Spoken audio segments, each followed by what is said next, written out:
Welcome to Trinity Bellwoods Park in Toronto, Ontario, Canada. One of the really coolest places to be on a nice sunny day like today, a really casual place to hang out, and I'm here with my good friend Malcolm. How are you, Malcolm? Doing pretty good.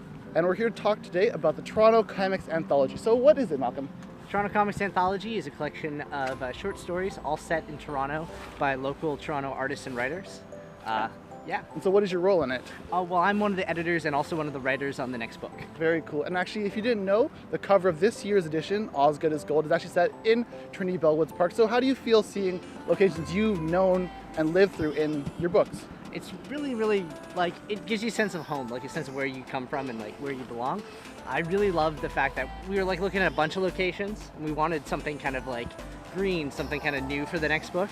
And we settled on Trinity Bellwoods because of like the gate here and like all this like general like lovely scenery, and just because it's one of those things of, you know, if you're from Toronto, you have heard of Trinity Bellwoods. It's a really nice place, and like, you know, if you know around the city, you've been here on like a late night walk, or you've been here with your friends, hang out with the day. But you ready to go around the city and check out some more spots? Yeah.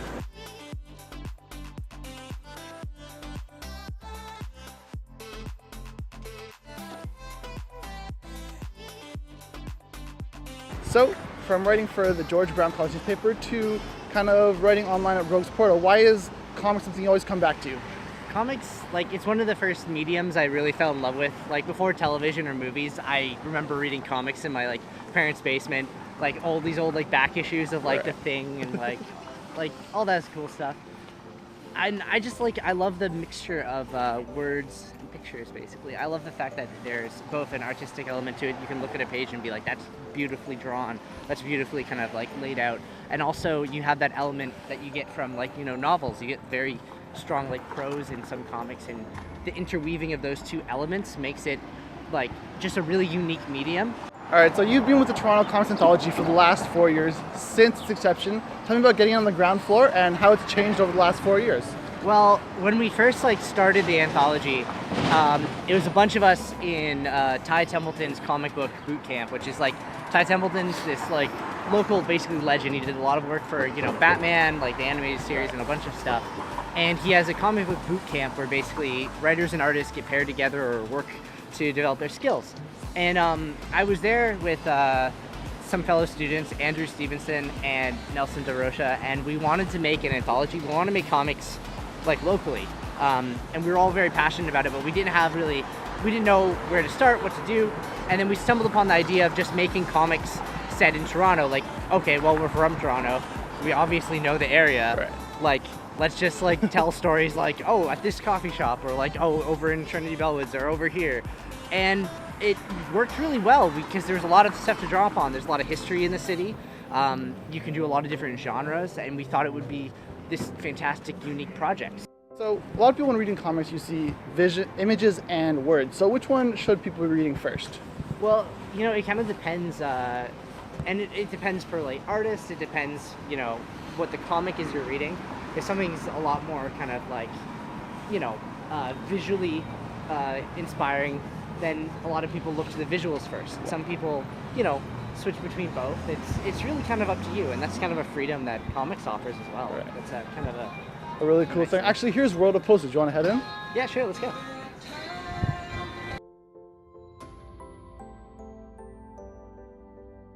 What do you think about the art of making posters and like kind of the different kind of art form that you find in all of them? Well, I mean, it's really like kind of like you get a bunch of different things, like visually distinct kind of ideas out of all of them.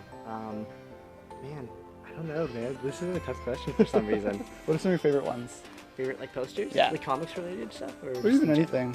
Oh man, there's like actually one here that I had up in my dorm room for a while. I'm gonna find it. It's like, because I'm a real sucker for like old school movies. Like that's one of the things with Tommy Dabashi actually. I love a lot of like old school gangster stuff. So like. There you go, His Girlfriend. That's one of my favorites. Yeah.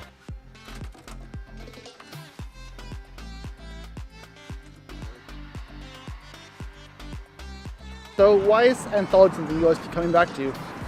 Well, anthologies like logistically make a lot of sense for people who are, you know, the comics industry has a lot of individual kind of areas to it, but to make money in comics, it's like a hard business. You can't really, you know, make a living out of comics unless you're a very, very, you know, professional and very kind of top. So a lot of the people who want to do comics, who want to start in comics, they don't have, you know, the time, they don't have the money to, you know, devote to a 22-page like monthly book.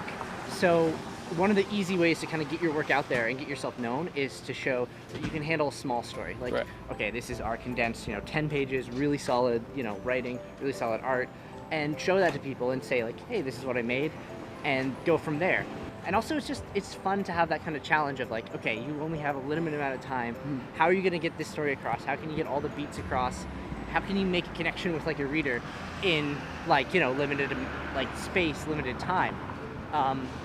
So that's kind of like the unique challenge of anthologies and why we really like doing them, because, you know, it's accessible. And also like another thing too, like if you've never read comics before, an anthology is a good place to start, you know. Right. Like 10-page short stories are a lot easier of a sell than, oh, here's our long, like, you know, 5-year-long epic odyssey that if you might not like it by issue 2, you might not Right. like the whole thing.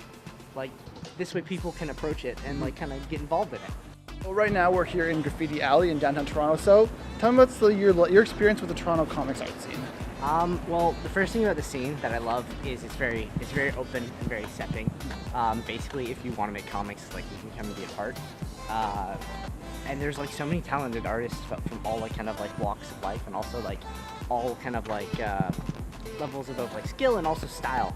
There's all these like very fantastic like realistic artists and like, you know, Marvel-based artists are in the city, but you also get a lot of experimental stuff, and like a lot of some of my favorite artists are, you know, experiment with, you know, ink and brush exclusively, or do exclusively, you know, colored digital work, or like do weird kind of animal like artwork, and like it's kind of like a like true to the city. There's no like one defining Toronto style.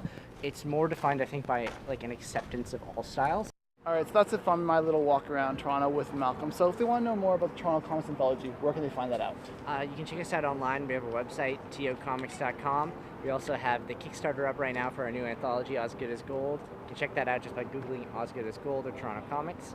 And if you want to check my stuff out, I have another page basically set up for Blue Banshee Press. That's where I release stuff for like Tommy Gun Banshee. Right. You can follow us on Instagram, Blue Banshee Press, Twitter. And We also got Instagram's a lot of fun for comics and art and stuff, Oh right? yeah, there's tons of artists who just post like in progress work and also just like finished cool drawings there. So check it out, yeah. All right, thank you very much, Malcolm, and we'll see you later.